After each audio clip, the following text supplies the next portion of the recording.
சிவாயினம். திருச்சிற்றம்பலம். தென்னாடுடைய சிவனையை போற்றி, எந்நாட்டவர்க்கும் இறைவா போற்றி.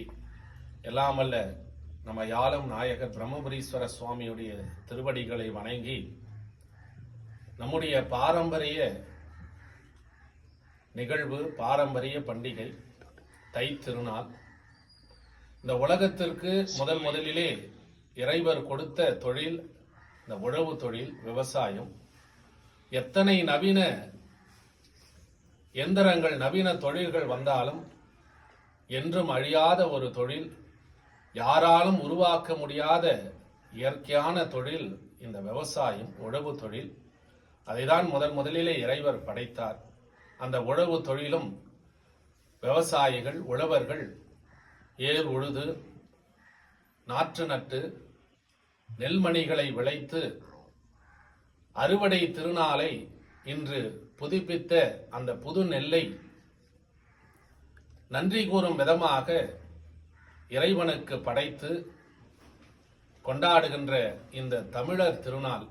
இந்த திருநாளிலே சூரியனுடைய ஆதிக்கம் நிறைந்த திருநாள் மாதமாகும். உத்தராயண புண்ணிய காலம் தொடங்குகின்ற இந்த காலத்திலே சூரிய பகவானுக்கு அந்த புத்தரிசி நெல்லை உணவாக, பொங்கலாக சமைத்து படைத்து இன்று உறவு திருநாள் கொண்டாடப்படுகின்றது.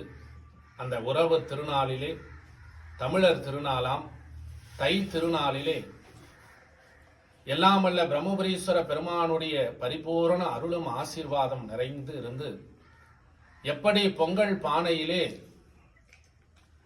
பச்சரிசி பொங்கி நாம் வழிபடுகின்றோமோ அதை போல அனைத்து தமிழர் சமுதாயமும் உலகில் உள்ள அனைவருக்கும் சந்தோஷம் பொங்க, மகிழ்ச்சி பொங்க, ஆனந்தம் பொங்க, சுபிக்ஷம் பொங்க, மங்களம் பொங்க, ஐஸ்வர்யம் பொங்க, வீட்டிலே எல்லா வகையான நலங்களும் வளங்களும் பொங்க, இனிய தமிழர் திருநாளாம் தை திருநாள், பொங்கல் திருநாள் நல்வாழ்த்துக்களை சொல்லி, பெருமான் பிரம்மபுரீஸ்வர சுவாமியுடைய அருளாசி அனைவருக்கும் நிறைந்திருக்க பெருமானை பிரார்த்தித்து இனிய தை திருநாள், பொங்கல் திருநாள் நல்வாழ்த்துக்களை சொல்லி, அனைவரும் எல்லா வகையான நலங்களும் வளங்களும் பெற அன்போடு வேண்டி அமைகின்றோம். அனைவருக்கும் இனிய பொங்கல் திருநாள் நல்வாழ்த்துக்கள்.